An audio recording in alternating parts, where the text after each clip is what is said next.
أعوذ بالله من الشيطان الرجيم بسم الله الرحمن الرحيم اقترب للناس حسابهم وهم في غفلة معرضون لوگوں کے لیے ان کا حساب بہت قریب آ گیا اور وہ بڑی غفلت میں منہ موڑنے والے ہیں۔ ان کے پاس ان کے رب کی طرف سے کوئی نصیحت نہیں آتی جو نئی ہو، مگر وہ اسے مشکل سے سنتے ہیں اور وہ کھیل رہے ہوتے ہیں، اس حال میں کہ ان کے دل غافل ہوتے ہیں اور ان لوگوں نے خفیہ سرگوشی کی جنہوں نے ظلم کیا تھا۔ یہ تم جیسے ایک بشر کے سوا ہے کیا؟ تو کیا تم جادو کے پاس آتے ہو حالانکہ تم دیکھ رہے ہو؟ السلام علیکم ورحمۃ اللہ وبرکاتہ۔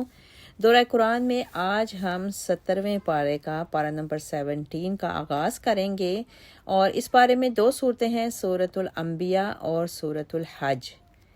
70ویں پارے کے آغاز میں ہی سورۃ الانبیاء ہے۔ سورہ انبیاء میں اللہ تعالیٰ نے اس بات کا ذکر کیا ہے کہ لوگوں کے حساب و کتاب کا وقت آن پہنچا ہے، لیکن لوگ اس سے غفلت برت رہے ہیں۔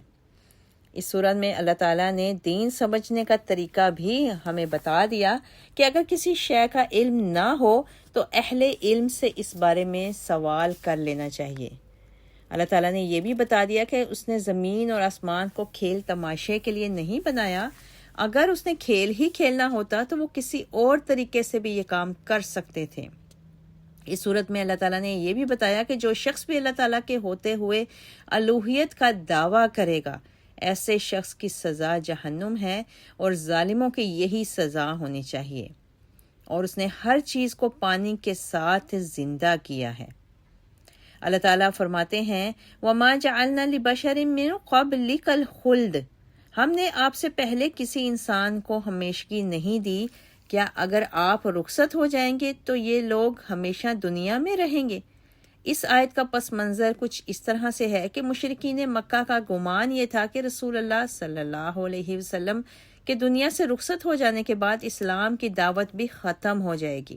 اللہ تعالیٰ نے مشرکین عرب کی اس بری تمنا کا جواب اس آیت میں دے دیا کہ اگر حضرت حبیب علیہ السلام یعنی پیارے نبی صلی اللہ علیہ وسلم دنیا میں نہیں رہیں گے تو آپ صلی اللہ علیہ وسلم کے مخالفین کو کون سا ہمیشگی کا دوام حاصل ہو جانا ہے؟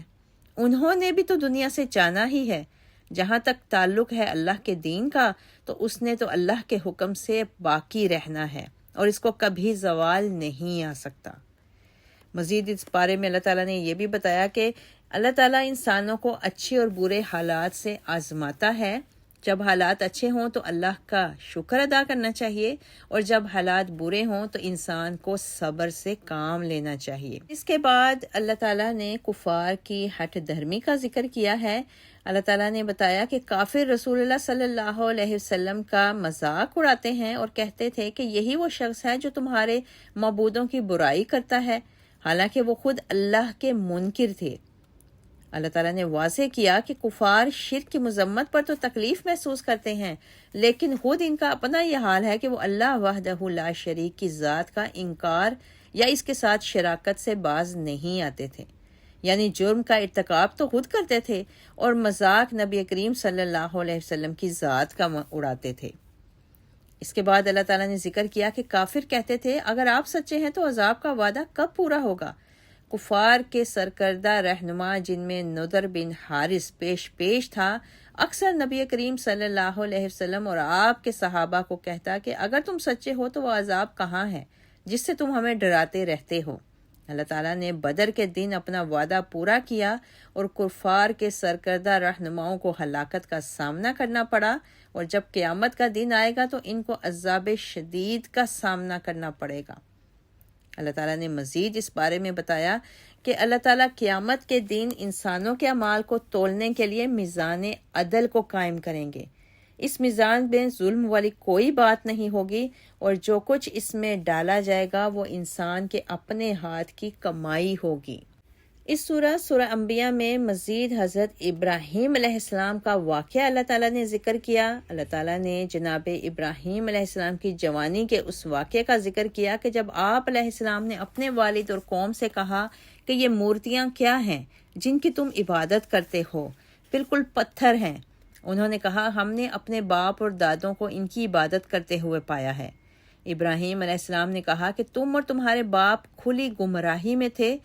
انہوں نے کہا کیا تم واقعی ہمارے پاس حق لے کر آئے ہو یا یوں ہی مذاق کر رہے ہو؟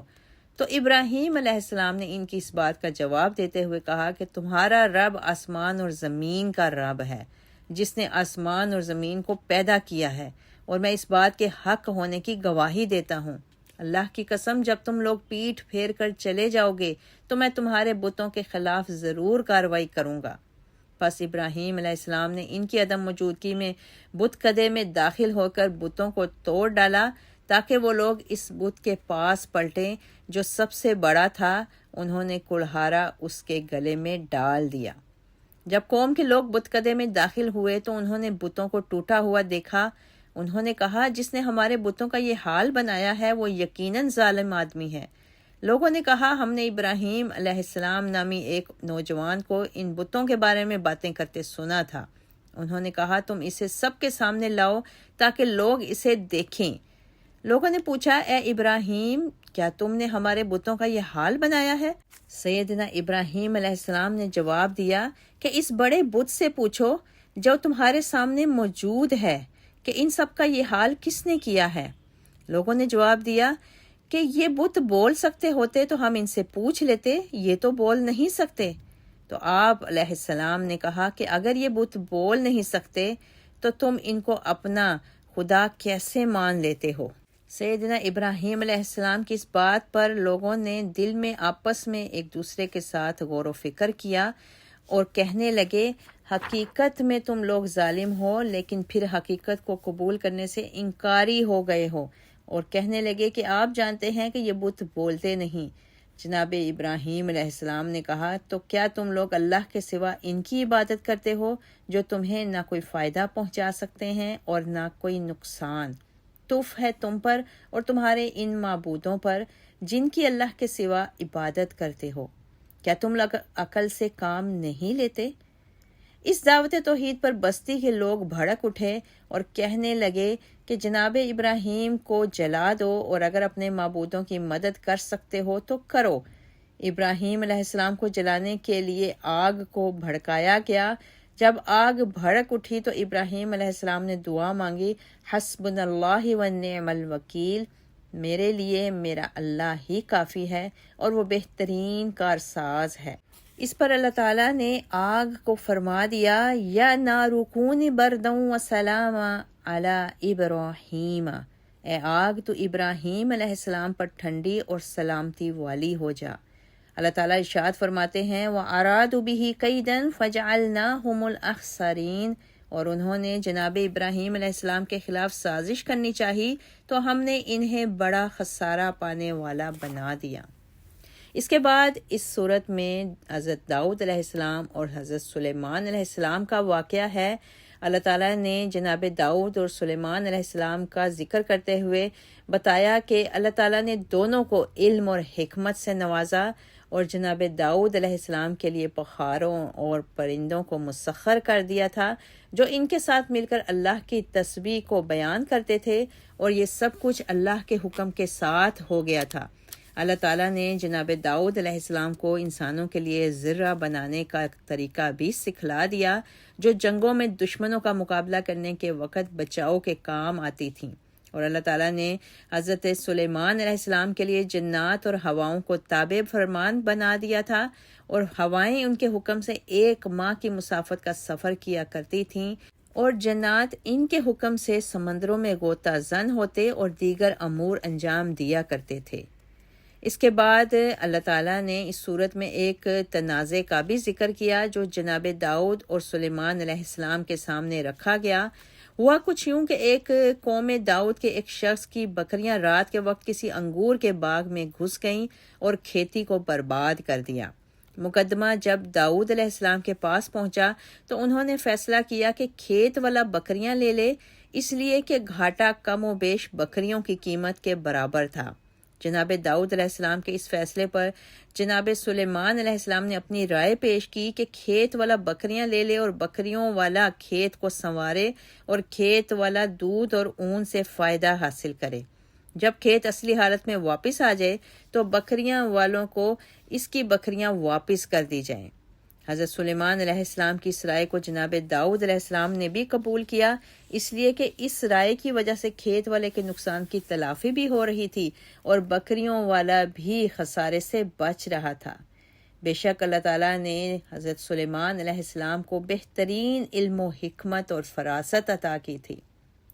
مزید اس صورت میں اللہ تعالیٰ نے جناب ایوب علیہ السلام کی بیماری کا بھی ذکر کیا کہ جناب ایوب علیہ السلام ایک لمبا عرصہ تک اللہ کی طرف سے آنے والی آزمائش کو صبر اور خندہ پیشانی سے برداشت کرتے رہے، یہاں تک کہ آپ کے اہل و عیال بھی آپ کی کفالت اور نگہداشت سے دل برداشتہ ہو گئے تھے، اور آپ نے لمحہ بھر کے لیے بھی شکوہ اور شکایات والا طرز عمل اختیار نہیں کیا۔ بلاخر آپ نے ایک عرصہ دراز کے بعد دعا مانگی کہ اے میرے پروردگار، مجھے تکلیف دہ بیماری لاحق ہو گئی ہے اور تو سب سے بڑا رحم کرنے والا ہے۔ اللہ تعالیٰ نے ان کی دعا کو سن لیا اور ان کی بیماری دور فرما دی۔ اللہ نے ان کے اہل و عیال بھی واپس پلٹا دیے اور اپنی جانب سے رحم کرتے ہوئے انہی جیسے اور بھی دے دیے، تاکہ یہ باتیں اللہ تعالیٰ کے بندوں کے لیے یاد دہانی بن جائیں۔ اس کے بعد حضرت یونس علیہ السلام کا قصہ اس صورت میں بتایا گیا کہ آپ جب غم کی شدت سے دوچار تھے اور بحر ظلمات کی تہہ میں مچھلی کے پیٹ میں کوئی آپ کے دکھ اور تکلیف کی شدت سے واقف نہیں تھا، تو یونس علیہ السلام نے اللہ تعالیٰ کو ندا دی، اللہ تعالیٰ کو پکارا، لا الہ الا انت سبحانک انی کنت من الظالمین، اللہ کے سوا کوئی معبود نہیں اور اس کی ذات پاک ہے اس تکلیف سے جو مجھ کو پہنچی ہے، اور بے شک یہ تکلیف مجھے اپنی وجہ سے آئی ہے۔ تو اللہ نے جناب یونس علیہ السلام کی فریاد کو سن کر ان کے دکھوں کو دور فرما دیا، اور ساتھ ہی یہ اعلان بھی فرما دیا کہ جو کوئی بھی حالت غم میں جناب یونس علیہ السلام کی طرح اللہ کی تسبیح کرے گا تو اللہ حضرت یونس علیہ السلام ہی کی طرح اس کے غم کو دور فرما دے گا۔ بعض احادیث میں آیا ہے کہ حضرت یونس علیہ السلام والی دعا مناجات لا الہ الا انت سبحانک انی کنت من الظالمین پڑھ کر جو بھی دعا کی جائے وہ قبول ہوتی ہے۔ چنانچہ سنن ترمذی میں حضرت سعد رضی اللہ تعالیٰ عنہ کہتے ہیں کہ رسول اللہ صلی اللہ علیہ وسلم نے فرمایا، مچھلی والے یعنی حضرت یونس علیہ السلام کی دعا جو انہوں نے مچھلی کے پیٹ میں مانگی تھی، اس کے ساتھ جب بھی کوئی مسلمان دعا کرتا ہے تو اللہ اسے قبول کرتا ہے۔ اس بارے میں اللہ تعالیٰ نے رسول کریم صلی اللہ علیہ وسلم کے منصب کا بھی ذکر کیا کہ اللہ تعالیٰ نے آپ کو 2 جہانوں کے لیے رحمت بنا کر بھیجا ہے۔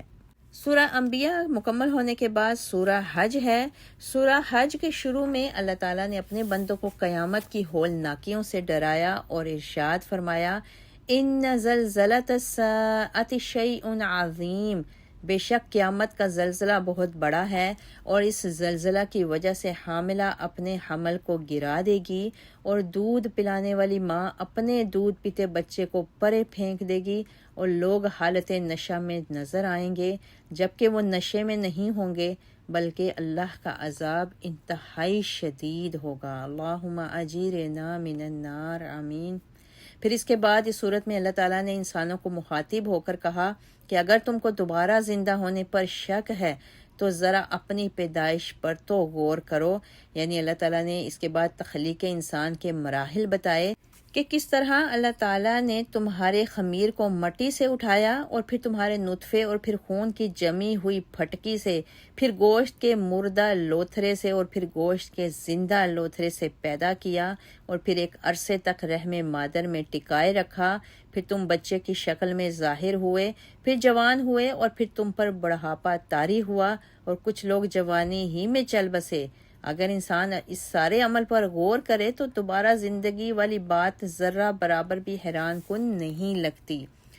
اس کے بعد اللہ تعالیٰ نے اس صورت میں بعض انسانوں کی غلط روش کا ذکر کیا اور عبادت کرنے والوں لیکن خسارہ پانے والوں کے متعلق بتایا کہ وہ اللہ تعالیٰ کی کنارے پر عبادت کرتے ہیں لیکن اللہ تعالیٰ خیریت سے رکھے تو مطمئن ہیں، اور اگر کوئی پریشانی آ جائے تو فوراً سے پہلے روح گردانی کو اختیار کرتے ہیں۔ ایسے لوگوں کے لیے دنیا میں بھی گھاٹا ہے اور آخرت میں بھی نقصان ہے۔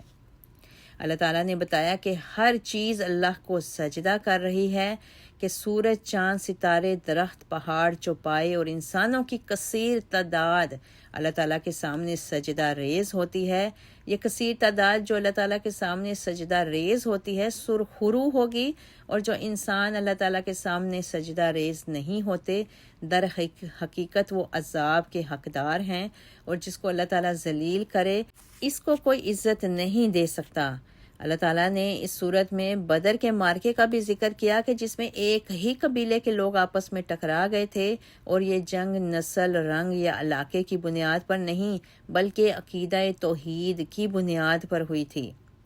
اس کے بعد خانہ کعبہ کی آباد کاری کا ذکر کیا گیا۔ اللہ تعالیٰ نے جناب ابراہیم علیہ السلام کے لیے خانہ حرم کی جگہ کو مقرر فرما دیا اور ان سے کہا کہ آپ کسی بھی چیز میں میرا شریک نہ ٹھہرائیے، اور میرے گھر کو طواف کرنے والوں، قیام کرنے والوں، رکوع اور سجدہ کرنے والوں کے لیے شرک اور بت پرستی سے پاک رکھیے، اور آپ لوگوں میں حج کا اعلان کریں تاکہ وہ آپ کے پاس پیدل چل کر آئیں اور دبلی اونٹنیوں پر سوار ہو کر دور دراز علاقوں سے آئیں تاکہ وہ اپنے لیے دینی اور دنیاوی فوائد کو حاصل کر سکیں، اور گنتی کے مخصوص دنوں میں ان چوپایوں کو اللہ کے نام پر ذبح کریں جو اللہ نے بطور روزی انہیں دیے ہیں،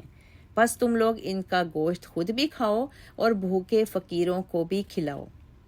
اللہ تعالیٰ نے شرک کی قباحت کا ذکر کرتے ہوئے ارشاد فرمایا کہ شرک کا ارتکاب کرنے والا اس طرح سے ہے جس طرح کوئی آسمان سے گرا ہو اور اس کو کسی پرندے نے اچک لیا ہو، یا ہوا نے اس کو کسی دور دراز مقام پر لے جا کر پھینک دیا ہو۔ مزید اس سورہ حج میں اللہ تعالیٰ نے یہ بھی بیان فرمایا کہ قربانی کو ہر امت پر واجب کر دیا گیا ہے تاکہ اللہ تعالیٰ کے نام کو جانوروں پر چھری چلاتے ہوئے بھی لیا جا سکے۔ اس صورت میں اللہ تعالیٰ نے قربانی کی قبولیت کے لیے تقوی کو شرط قرار دیا کہ اللہ تعالیٰ کو جانوروں کا گوشت اور خون نہیں پہنچتا بلکہ اللہ تعالیٰ کو انسان کے دل کا تقوی پہنچتا ہے۔